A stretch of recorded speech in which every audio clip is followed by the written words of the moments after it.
Bonjour les quatrièmes, correction des textes de la semaine 6 sur la presse et en particulier sur le travail des journalistes.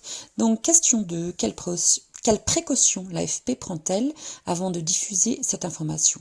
Ligne 9, 10, 11, ces sources confirment donc, avant la mise dans le circuit de l'information, ils vont aller vérifier auprès de leurs sources si réellement quelque chose s'est passé.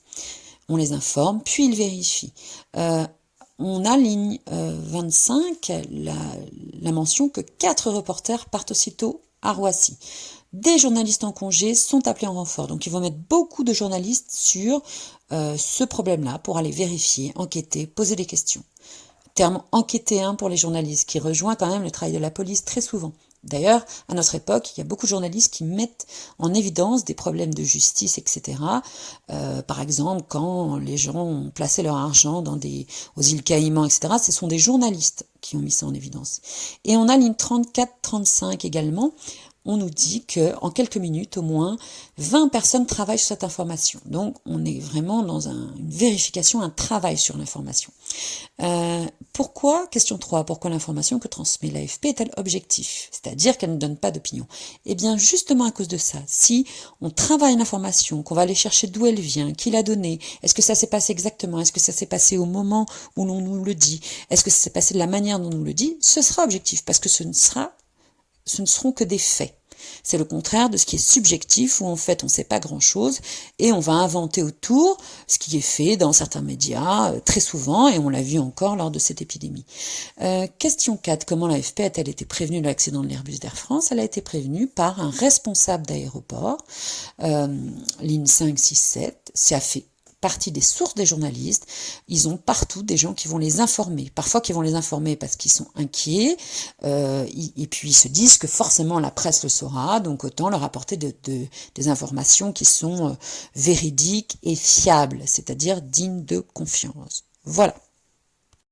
On était donc sur le texte page 182, on passe au texte page 184. Là, on vous fait réfléchir sur comment est écrit un texte d'un journaliste réellement, et pas d'un commentateur ou de quelqu'un qui a envie d'apporter ses propres opinions à ce qui se passe. Donc, question 5, lisez la rubrique à retenir, par quel procédé d'écriture le journaliste cherche-t-il à montrer son objectivité? Eh bien, il va prendre des précautions dans sa façon d'écrire. Il va utiliser le « on » par exemple, et pas le « je ». Le je indique une opinion personnelle.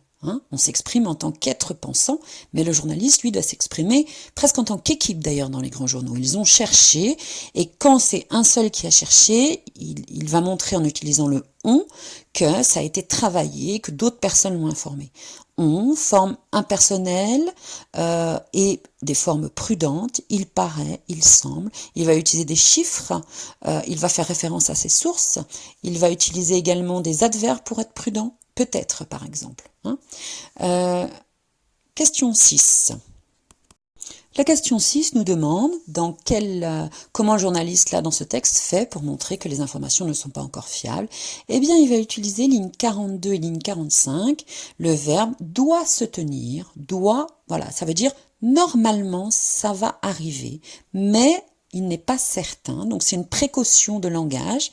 Il pourrait dire on m'a informé que normalement, que peut-être, et voilà, ça montre qu'il n'est pas certain, c'est honnête, c'est objectif.